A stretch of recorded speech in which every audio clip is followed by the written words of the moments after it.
십자가의 사랑의 깊이와 넓이와 높이와 길이가 어떠함을 깨달아 하는 우리 모두가 되어지기를 바랍니다.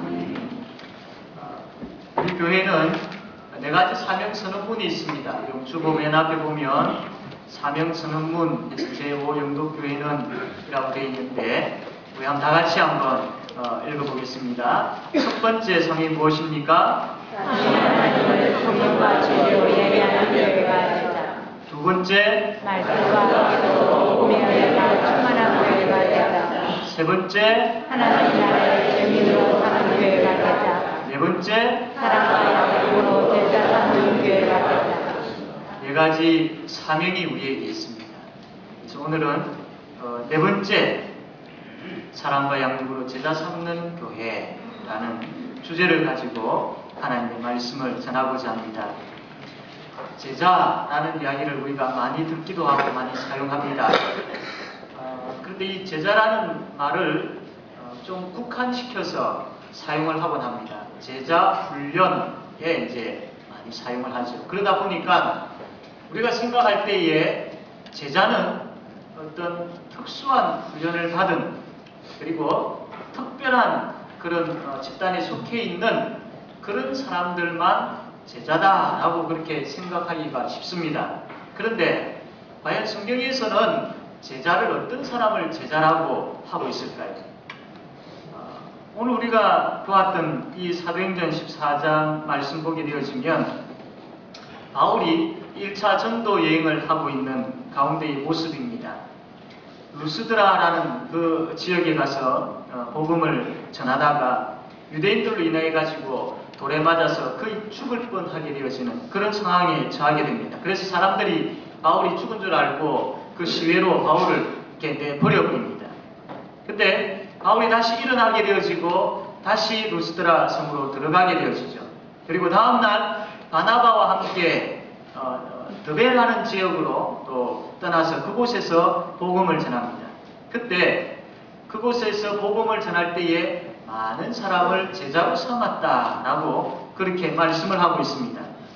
이제 드베에서 복음을 전하고 난 다음에 바울이 지금까지 1차 전도 여행을 하면서 복음을 전해왔던 그 지역들, 그래서 교회를 세웠던 그 지역들을 내가 다시 한번 돌아보아야 되겠다라는 생각을 가지고 이제 드베에서 출발하여서 다시 이제 돌아갑니다. 루스드라, 그 다음에 이고니온, 안디옥 이거로 이제 이쪽으로 돌아가게 되어집니다. 그러면서 각각의 교회에 있는 제자들의 마음을 굳건하게 하고 믿음에 머물러 있어야 됩니다라고 이렇게 그 각각의 교회에 있는 제자들에게 권면을 했다라고 말씀을 하고 있습니다. 그러면 사도행전 14장 여기에 나와 있는 바울이 이야기하고 있는 제자, 여기 나와 있는 이 제자들은 과연 누구일까요? 이 루스드라라든지 이고니온이라든지 또 드베라든지 안디옥이라든지 여기에 교회에 있는 그 제자들은 누구를 이야기할까요? 이분들은 사랑의 교회에서 이야기하는 제자 훈련을 받은 사람들일까요? 어떤 사람들일까요?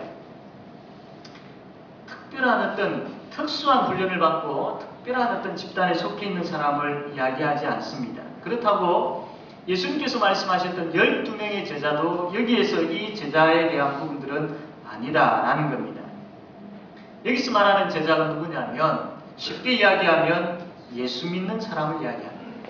복음을 듣고 예수를 믿고 구원받은 사람, 이 사람들을 다 제자다라고 그렇게 불렀다라는 겁니다. 우리가 예수를 믿으면 모든 사람들은 다 제자입니다. 그런데 왜 우리가 예수를 믿는 모든 사람들이 다 제자라고 그렇게 여겨지지 못할까요? 거기에는 이유가 있습니다. 예수 믿는 모든 사람들이 예수님을 믿고 예수님을 따르는 제자들인데 그런 신분이 되었는데 신앙의 수준은 예수님을 제대로 따르지 못하더라라는 겁니다. 마땅히 예수 믿고 구원받은 사람은 제자로서 예수님의 삶을 닮아가야 되는데 삶을 보게 되어지니까 예수님 닮는 모습이 별로 없더라라는 겁니다. 그래서 그 성도들을 훈련시키고 교육시키고 가르치고 그렇게 해서 참 예수님의 온전한 제자로 세우는 일들을 해나갔던 겁니다. 그러다 보니 이런 특별한 훈련을 받은 사람만이 제자이구나라고 오해하게 되어졌던 것입니다. 그러나 성경에서 이야기하는 제자는 그것 아닙니다. 예수 믿는 모든 사람들이 다 제자다라는 겁니다. 21절 말씀 보게 되어지면 복음을 그 성에서 전하여 많은 사람을 제자로 삼고 라고 그렇게 말씀을 했습니다. 여기에 제자를 삼는다라는 이 말은 성도들 중에 몇몇을 뽑아내어서 그들을 제자로 삼았다 이 말이 아닙니다. 그 드베라는 지역에 가서 복음을 전하고 그들이 예수를 믿고 교회에 나와서 예수 그리스도를 따르는 주의 말씀을 통하여서 예수 그리스도를 배우고 예수 그리스도의 그 말씀에 따라 순종하며 사는 삶을 사는 그런 사람들로 세웠다, 그런 사람들로 만들어졌다, 그런 사람들이 되었다라는 거예요. 그렇기 때문에 모든 성도들은, 예수를 믿는 사람들은 전 인생과 삶이 예수를 닮는 삶이 되어야 되고 예수를 따르는 그런 삶이 되어야 된다는 겁니다. 다시 이야기하면 예수 믿는 사람은 예수님의 제자인데 예수님의 제자는 예수님의 길을 걸어가는 사람들이다라는 겁니다. 저와 여러분은 어떻습니까? 주의 몸된 교회 우리가 함께 나와서 예배드리고 있는데 내가 예수님의 제자다라는 그런 확신을 가지고 있습니까? 우리는 결코 무리들이 아닙니다. 성경에 보면 예수님을 따르는 많은 무리들이 있었습니다. 그런데 그 무리들 가운데 제자가 있었습니다. 그 무리들은 실제적으로 예수님을 믿고 그 구원의 기쁨을 가지고 예수님을 따랐던 것이 아닙니다. 예수님의 기적이라든지 병낫게 하심이라든지 자기의 개인적인 어떤 이익을 또 예수님의 그것을 구경하기 위해서 따랐던 그런 무리들이 있었습니다. 우리는 그런 무리들이 아닙니다. 우리는 예수 그리스도를 주로 고백한 사람들입니다. 그렇기 때문에 우리가 그냥 청중처럼 무리처럼 그냥 우 따라다니는 그런 모습이 우리에게 있어서는 안 된다라는 겁니다. 철저하게 나의 모든 인생 전부를 나의 삶의 모든 가치관을 예수님께 집중하는 것. 그래서 철저하게 그분을 따라가는 그 삶이 되어야 된다라는 겁니다.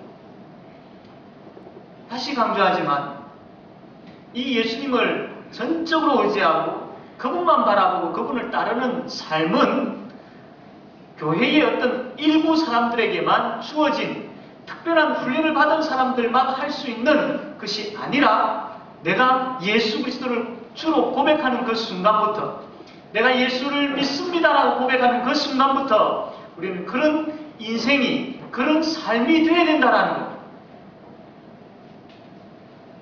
제5영도교회 모든 성도들은 무리가 아니라 예수를 믿고 세례를 받고 주의 말씀을 따라서 그분을 닮아가는 삶을 사는 그런 제자들임을 명심하시길 바랍니다.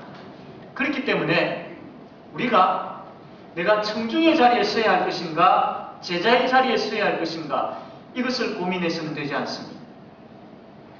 내가 정말로 무리 가운데 있을 것인가 내가 예수 그리스도의 제자의 그 길을 걸을 것인가 이걸 고민할 것이 아니라 만약에 이것이 고민되어진다면 우리는 하나님 앞에서 회개해야 할 것입니다. 이거는 고민의 문제가 아니라 회개해야 할 문제이기 때문에 다시 이야기하면 마땅히 믿어야 할 마땅히 따라야 할 마땅히 걸어가야 할 그 예수 그리스도를 우리가 걷지 아니하고 믿지 아니하고 따르지 않기 때문에 이것은 고민의 문제가 아니라 회개해야 할 문제다라는 겁니다. 그렇다면 제자는 어떤 삶을 살아야 할까요? 제자는 첫 번째로 자기 십자가를 지고 예수님을 따르는 삶을 살아야 합니다. 마태복음 11장 29절 말씀인데 한번 비춰주시겠습니까? 마태복음 11장 29절 말씀 우리 다 같이 한번 읽겠습니다. 시작. 나는 마음에 용하고 겸손하니 나의 공의를 이루고 내게 하라. 그리하면 너희 마음이 진실하리니 또 너희에게 예, 그 밑에 있는 누가복음 9장 23절 다시 한번 읽겠습니다. 시작. 또 너희에게 이르시되 아무든지 나를 따라오거든 자기를 위하고 날마다 자기 십자가를 지고 나를 따를 것이니라. 아멘. 여러분 이 두 말씀에 아멘이십니까? 아멘. 예. 제자는 자기 십자가를 지고 예수 그리스도를 따르는 사람, 그런 삶을 마땅히 살아야 될 사람이다라는 겁니다. 우리나라에 지금 이제 경운기가 또 여러 가지 뭐 트랙터라든지 뭐 이렇게 기계들이 농사를 짓고 있는데 과거에는 소가 농사를 지었지 않습니까? 쟁기질을 할 때에 멍에를 메어놓고 쟁기를 뒤따라가면서 이제 쟁기질을 했는데 이스라엘 나라에도 마찬가지로 그 소를 가지고 농사를 지었습니다. 근데 우리나라에도 간혹 그런 게 있지만 이스라엘 나라에 농사 짓는 것을 보면 소를 두 마리를 놓고 그 멍에를 양쪽에 오른쪽 소, 왼쪽 소에 하나의 멍에를 가지고 같이 매게 되어집니다. 그래서 그 중간에 선을 연결해 가지고 쟁기질을 하게 되었죠. 두 마리의 소가 함께 그 쟁기를 끌고 가니까 힘이 좋죠. 이 두 마리의 소가 한 멍에를 메었습니다. 그렇기 때문에 이 두 마리의 소는 각기 자기가 가고 싶은 대로 갈 수가 없습니다. 한쪽 방향, 같은 보랑을 따라서 갈 수밖에 없습니다. 멍에를 맨 소가 그렇다라는 겁니다.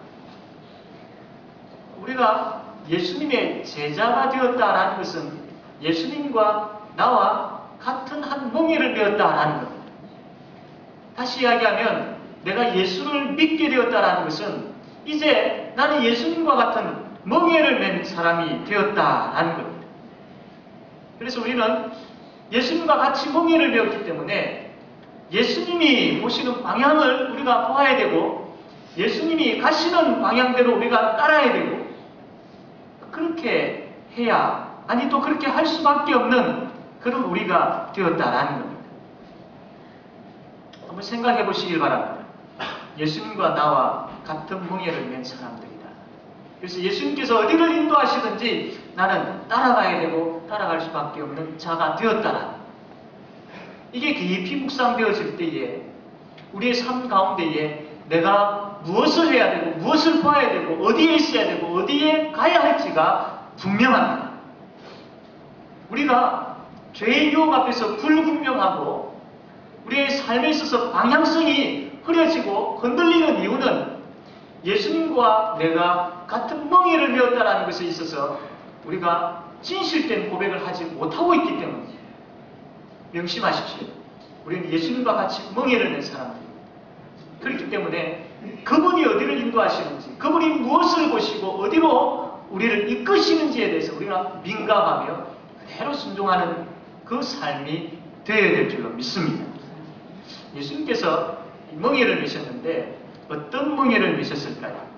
예수님의 멍에는 십자가입니다. 그 멍에를 메고 걸어가신 길은 십자가의 길을 걸어가셨습니다. 우리도 예수님과 같은 멍에를 메었습니다. 그러면 우리는 어떤 길을 걸어가야 됩니까? 당연히 우리도 십자가의 길을 걸어가야 되죠. 누가복음 9장 23절 말씀 우리 다시 한번 읽도록 하겠습니다. 시작. 또 우리에게 이르시되 아무든지 나를 따라오려거든 자기를 부인하고 날마다 자기 십자가를 지고 나를 따를 것이니라. 십자가를 지어야 됩니다. 우리에게 주어진 십자가를 지어야 됩니다. 십자가를 진다는 게 무슨 의미일까요? 예수님 당시에 많은 이러한 그 모습들을 볼 수 있는데 어떤 범죄자가 그 죄의 정도가 너무나도 심각해서 사형 형고를 받았습니다. 그래서 그 사람이 이 사형틀로 가게 되어지는데 그 당시에는 이 십자가 사형틀이었죠. 그래서 그 사형장 감옥에서 사형장까지 갈 때에 그냥 편안하게 가지 않았습니다. 그 사형장에는 이미 그 기둥을 하나 세워 놓았고 그 감옥에서 사형장까지 가는 그 죄수는 그 가로에 기둥을 짊어지고 그 사형장까지 걸어가는 겁니다. 그래서 길거리의 사람들이 그 모습을 구경하면서 생각하기를 저 사람은 사형장으로 가는 사람이구나. 저 사람은 죽음이 기다리고 있는 사람이구나. 라는 것을 보게 되어진다. 그래서 사형장으로 가는 사람은 그 십자가 하나의 틀을 어깨에 짊어지고 그 사형장으로 걸어갔던 겁니다. 예수님과 멍에를 같이 맨 사람은 십자가의 길을 걸어가야 되는데 우리에게 주어진 우리 몫에 태워진 그 십자가의 길을 걸어간다는 것이 과연 무슨 뜻이냐 하면 이처럼 날마다 자기가 죽는 삶이다라는 거예요. 나는 죽은 자입니다. 하나님 앞에서, 사람들 앞에서 나는 죽은 자입니다. 죽은 자입니다. 이것이 고백되어지고 실제 삶 가운데서 날마다 내가 죽은 사람으로서 계속 죽는 그 삶이 바로 내 몫에 태워진 십자가를 지고 예수 그리스도를 따르는 삶이다 라는 겁니다. 여러분, 이미 우리는 예수 그리스도와 함께 십자가에 못 박혀 죽은 자임을 믿으시기를 바랍니다. 그것을 갈라디아서 2장 20절은 이렇게 말씀을 하고 있습니다. 우리 한번 다 같이 읽겠습니다. 시작. 내가 그리스도와 함께 십자가에 못 박혔나니 그런즉 내가 사는 것이 아니고 오직 내 안에 그리스도께서 사시는 것이다. 이제 내가 육체 가운데 사는 것은 나를 사랑하사 나를 위하여 자기 자신을 주신 하나님의 아들을 믿는 믿음 안에서 사는 것이다. 이 말씀을 믿으십니까? 이 말씀이 바로 나에게 하신 말씀을 믿으십니까? 그렇다면 우리는 십자가에서 예수님과 함께 죽은 자임을 고백해야 됩니다. 내가 십자가에서 예수님과 함께 죽은 자이구나. 죽은 자이구나. 그 죽음으로 끝나버립니까? 아닙니다. 내가 십자가에서 예수님과 함께 죽었기 때문에 이제는 내 속에 누가 사신다고 했습니까? 예수님께서 사십니다. 그러므로 내가 사는 것은 어떤 삶이라고 했습니까? 예수님의 삶입니다. 그분을 믿는 믿음의 삶인 것이죠. 이게 새 생명을 얻은 우리의 모습입니다. 여러분, 나의 삶 속에 예수 그리스도의 모습이 나타나야 됩니다. 예수님 따로 내 따로, 그래서 내가 멀찌감치 예수님을 바라보고 그가 하는 행동, 그가 하는 말, 로봇처럼 그대로 따라하는 것, 그거는 진짜 예수 믿는 제자의 모습이 아닙니다. 내가 죽고 내 안에 예수님이 사십니다라고 그 믿음을 가지고 고백할 때에, 그래서 실제적으로 내 삶 가운데 예수님의 모습이 나타날 때에 그게 예수 믿는 예수님의 제자의 모습인 겁니다. 이것이 우리의 삶 가운데 충만하기를 원합니다. 그런데 우리는 이미 예수님과 함께 죽은 사람임에도 불구하고 자꾸 우리가 살려고 합니다. 자꾸 우리가 나타나려고 합니다. 그러다 보니까 예수님께서 우리의 주인이신데, 그 주인이신 예수님께서 말씀을 하시는데 그 말씀에 우리가 반응을 보이지를 않는 겁니다. 왜냐하면 자꾸 내가 살려고 하는 겁니다. 그 주인이신 예수님께서 우리의 실제적인 삶 가운데 우리가 결정해야 될 그 순간에 내가 너의 왕이다, 너의 주인이다, 너가 이렇게 하기를 원한다라고 그렇게 주인으로서, 왕으로서 그렇게 말씀하셨음에도 불구하고 아니요, 잠시만요 하면서 내 뜻대로, 내 생각대로 결정하고 행동할 때가 많더라는 겁니다. 자꾸 내 속에서 내가 살려고 하다 보니까 우리가 마땅히 맺어야 할 성령의 열매를 맺지 못하더라라는 거예요. 요즘 새벽마다 우리가 특별 새벽 기도를 하면서 성령의 9가지 열매를 보고 있습니다. 그 말씀을 보는 가운데에 이 열매가 마땅히 맺어야 할, 마땅히 내 속에서 나타나야 할 열매인데 왜 부족할까? 왜 맺혀지지 아니할까? 그것을 깊이 고민하게 되어지면 온전히 내 자신이 성령 하나님 앞에 완전히 무릎 꿇고 엎드려지지 않았기 때문입니다. 다시 이야기하면 내가 죽은 자인데 예수 그리스도를 주로 고백해야 됨에도 불구하고 그렇게 하지 아니하고 자꾸 내가 살려고 하기 때문에 이 성령의 열매를 맺지 못하는 것입니다. 사랑하는 성도 여러분, 죽은 자임을 고백하고 우리는 날마다 죽어야 됩니다. 그럴 때에 하나님의 말씀에 우리는 반응하게 되어 있습니다.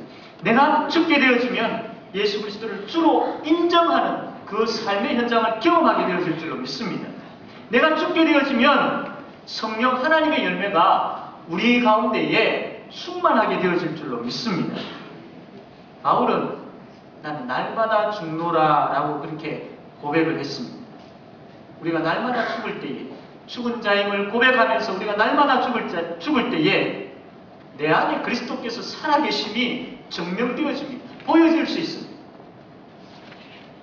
사람들이 예수님이 어디 있느냐 보여달라라고 이야기를 할 때에 내 자신이 죽은 가운데 내 속에 그리스도께서 사심으로 인하여서 그분이 내 삶 통해서 나타나게 되어지는 것, 이것을 통해서 우리는 보여줄 수 있어야 되는 겁니다. 왜 우리가 자꾸 살려고 할까요? 나의 속에서 자꾸 살려고 하는 것이 무엇이 있습니까? 우리는 과거에 예수 믿기 전에 그 옛 습성들이 있습니다. 그것을 다 버려야 함에도 불구하고 계속해서 관심을 가지는 그런 모습들이 간혹 있습니다. 교만함이 있습니다. 욕심들이 있습니다. 두려움이 있고 게으름이 있습니다. 가지지 말아야 할 음란한 생각들이 있습니다. 싸움이 있고 미움이 있고 시기가 있고 비난함이 있고 불평함이 있습니다. 자꾸 이런 것들이 내 속에서 막 살아나려고 합니다. 우리는 이미 이러한 것들이 예수 그리스도와 함께 십자가에 못 박혀 죽은 사람들, 그럼에도 불구하고 자꾸 살아나려고 합니다. 그렇기 때문에 우리는 날마다 그 예수 그리스도 의지하여서 날마다 이러한 부분들이 있어서 죽어야 되는 것이죠. 사랑하는 성도 여러분, 자꾸 살아나려고 하는 것을 그냥 그대로 내버려 둔 가운데 교회만 왔다 갔다 하는 그런 무리들이 되어서는 결코 되지 않습니다. 내가 죽은 자이지. 이런 부분들이 있어서 내가 죽은 자이지. 그래서 그 죽음으로 인하여서 예수 그리스도께서 나의 주인이 되셨고 이제 내가 예수 그리스도를 살아야 되는 사람이지라는 것을 명심하시고 새 생명을 얻은 자로서, 예수님으로 말미암아 새 생명을 얻은 자로서 그분을 따르는, 철저하게 내 자신을 부인하고 나에게 주어진 그 십자가를 지고 그분을 따르는 저와 여러분 되어지기를 바랍니다. 두 번째로 제자는 서로 사랑하며 섬기는 자입니다. 마가복음 10장 45절 말씀, 마가복음 10장 45절 말씀 다 같이 읽겠습니다. 시작. 인자와 무엇을 섬기는 받으려 하느니라. 도리어 섬기려 하고 자기의 목숨을 많은 사람에게 선물로 주려 하느니라. 아멘. 예수님께서 오신 목적이 무엇인지를 너무나도 분명하게 아주 또렷하게 말씀을 하고 있습니다. 섬기기 위해서 왔다. 섬기기 위해서. 그래서 제자는 예수님을 따라 사는 사람은 섬기는 삶이 있어야 됩니다. 요한복음 13장 말씀 보게 되어지면 예수님께서 제자들의 발을 씻기십니다. 발을 씻기시고 난 다음에 너희도 이렇게 행하라. 너희도 이렇게 행하라 라고 말씀을 하셨습니다. 그렇기 때문에 예수님의 제자들은 겸손하게 섬기고 순종하고 낮은 곳에서 헌신할 줄 아는 것. 이게 예수님의 제자의 모습입니다. 섬김의 열매가 우리에게 있어야 되는 것. 이게 바로 예수님의 제자의 모습이다라는 겁니다. 그럼 우리는 지금까지 섬김에 대한 말이 그냥 감정적이고 추상적으로만 생각했습니다. 나와는 그렇게 상관없는 것처럼 생각했습니다. 그런데 그렇지 않습니다. 섬김이라는 것은 아주 실제적인 것입니다. 섬김이라는 것은 우리가 구체적으로 행해야 할 그런 헌신된 그런 모습입니다. 섬김은 그냥 감정적이고 추상적인 것이 아니라 눈에 보여지는 것입니다. 우리의 행함을 통해서 나타나야 될 부분들이다 라는 것입니다. 우리가 섬김에 대해서 그렇게 많이 생각하지 않았다면 오늘 이 말씀을 통해 그렇지, 내가 예수님의 제자이지, 예수님은 제자들의 발을 씻기셨지, 그 예수님이 나로 하여금 그 본을 보이시면서 나에게도 그렇게 하라고 하셨지, 그러면 내가 섬겨야 되겠다. 누구를 섬겨야 할 것인가? 어떻게 섬겨야 할 것인가? 이것이 고민되어지고 생각되어져야 돼요. 너무나도 우리는 이 섬김에 대해서 익숙되지 못했던 부분들이 있습니다. 그렇기 때문에 섬김을 우리가 경험하셔야 돼요. 우리 집에 가셔서 남편은 아내의 발을 씻기십시오. 아내는 남편의 발을 씻겨 보십시오. 그러면서 섬김이 무엇인지를 한번 경험해 보시기 바랍니다. 아, 이것이 섬김이구나. 그것이 경험되어지고 또 경험되어질 때에 이제는 내 몸에서 그 섬김의 열매가 자연스럽게 나타나게 되어질 줄로 믿습니다. 그 경험을 통해 가지고 성도들을 보시고 성도들을 섬길 수 있어야 됩니다. 실질적으로 그렇게 한번 하시기를 바랍니다. 세수대야 떠놓고 발을 담그게 하시고 씻기십시오. 혹시 믿지 아니하는 남편이 오늘 교회 갔다 오더만은 무엇이 좀 잘못되었나, 갑자기 왜 이러냐 하지 않는 일을 하면은 이상한 일이 생긴다던데 꿍꿍이가 뭐냐 이런 이야기들이 있다 하더라도 오늘 말씀을 듣는 가운데 예수님께서 그렇게 하셨기 때문에 나도 그렇게 하겠다. 그래서 섬기는 게 뭔지를 나도 한번 경험해 보고 싶다. 하십시오. 남편은 아내를, 아내는 남편을 그렇게 하십시오. 그리고 실제적으로 이제 주의 몸된 교회를 어떻게 섬길 것인가를 생각하십시오. 오늘 새벽에 우리가 성령의 9가지 열매 중에 몇 번째 열매를 보았습니까?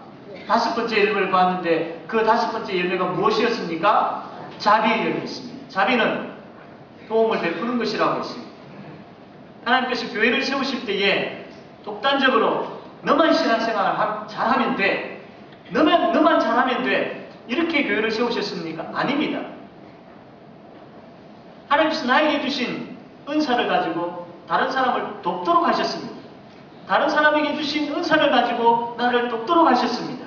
그러니까 서로가 서로를 도와야 되는 그런 관계로 교회를 만드셨다라는 겁니다. 그러니까 교회는 나 없이 다른 사람들만, 다른 사람 없이 나만 존재할 수 있는 곳이 아니다라는 겁니다. 우리는 연결되어져 있습니다. 이 연결이 무엇으로 연결되어져야 됩니까? 섬김으로 연결되어져야 됩니다. 섬김. 사랑하는 성도 여러분, 내가 발을 씻겨야 할 사람이 누구인지를 생각하십시오.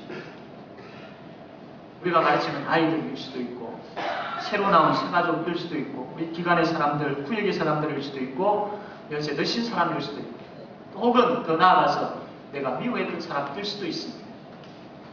여러분, 내가 섬겨야 할 사람은 내 머릿속에 선을 긋고 이 사람들만이 아닙니다. 내가 섬겨야 할 사람들은 모든 성도들입니다. 여러분, 기관에 속해 있는 모든 사람들입니다. 우리가 지금까지 섬김에 있어서 너무나도 참 미약했습니다. 그러나 오늘 이 말씀을 통해서 내가 섬김을 통해서 이 땅에 주의 몸된 교회에 부름을 받은 자임을 명심하시고 섬기는 데 힘쓰는, 그래서 서로가 서로를 섬기는, 서로가 서로를 섬길 때 어떻게 했습니까? 교회에 기쁨이 생깁니다. 서로가 서로를 섬길 때에 기쁨이 생기고 그것은 화목의 열매로 이어지게 됩니다. 그래서 사랑이 풍성한 교회가 되어질 줄로 믿습니다.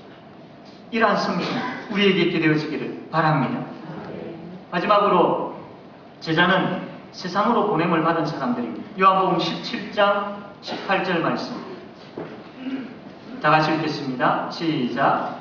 아버지께서 나를 세상에 보내신 것 같이 나도 너를 세상에 보내었고. 예수님께서 우리를 구원하시고 교회로 부르셔서 말씀과 기도와 성령의 사역을 통하여서 우리를 예수 그리스도의 제자로 만드신 이유가 무엇입니까? 그것은 우리를 온전한 하나님의 사람으로 만들기 위해서입니다. 또 한 가지는 우리로 하여금 이 땅에 하나님 나라를 세우기 위해서입니다. 하나님 나라로 세우기 위해서 우리를 이 땅에 보내시기 위해서입니다. 우리가 하나님 앞에 예배드리고 그 예배의 감격과 기쁨을 가지고 은혜를 가지고 하나님께서 베푸신 그 은혜와 영광을 붙잡고 교회 문을 나가면서 우리 머릿속에는 내가 오늘도 하나님 주신 이 은혜로 일주일 동안 삶의 세상에 파송되어지고 있구나 라는 것을 기억하십시오. 우리는 하나님 나라를 세우는 사람들입니다. 그럭저럭 살 사람들도 아니고 내 자신만을 위해서 살 사람도 아니고 내 인생 나 먹고 사는 것 여기에만 집중하다가 그렇게 살 사람들이 아닙니다. 우리는 그 무엇과도 비교할 수 없는 아주 놀라운 가치를 가진 사람들입니다. 가치의 삶을 아주 최고의 가치의 삶을 사는 사람들. 그것이 바로 하나님 나라를 세우는 것입니다. 하나님 나라를 세우는 것. 그것이 우리에게 주어졌습니다. 그것이 우리에게 주신 사명입니다. 이것이 빨리 깨달아지기를 원합니다. 우리의 가치관과 사고방식들이 빨리 바뀌어지기를 원합니다. 그렇구나. 내가 예수를 믿고 예수님의 제자가 되었는데 그 제자의 삶은 하나님 나라를 세우는 삶이구나라는 것을 명심하십시오. 그래서 여러분이 돌아가게 되어질 가정과 그 일터가 하나님 나라를 세우는 그 현장임을 믿으시기를 바랍니다. 내가 무엇을 할 수 있을까? 내가 무엇을 가진 것 있을까? 그것 가지고 어떻게 할 수 있을까가 아니라 제일 먼저 중요한 것은 내가 하나님 나라를 세우는 사명을 가진 제자이다라는 것을 먼저 확신하셔야 됩니다. 그것이 확신되어질 때에 방법적인 부분들은 하나님께서 그때그때마다 주실 줄로 믿습니다. 그렇기 때문에 우리는 거꾸로 생각할 필요가 없습니다. 나에게 무엇이 있고 무엇을 할 수 있고가 아니라 내가 예수님의 제자이고 내가 하나님 나라를 세우는 자임에 대한 분명한 확신과 믿음을 가지고 있을 때에 하나님께서 이 모든 것을 다하여 주셔서 충분히 이것을 감당하고도 남는 그런 우리로 만들어 주실 줄로 믿습니다.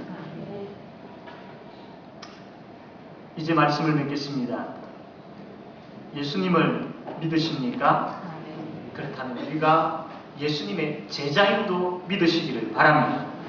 우리는 예수님의 제자임과 동시에 날마다 제자로 만들어져 가야 됩니다. 그래서 그리스도의 인격과 성품과 그 성숙됨에 대해서 우리가 날마다 표대를 향하여서 달려가야 됩니다. 그렇기 위해서는 먼저 우리는 날마다 죽어야 됩니다. 내 자신을 부인하고 내 몫에 긴 그 십자가를 지고 예수 그리스도를 따라야 됩니다. 그렇기 위해서는 섬기는 자가 되어야 됩니다. 섬기는 자.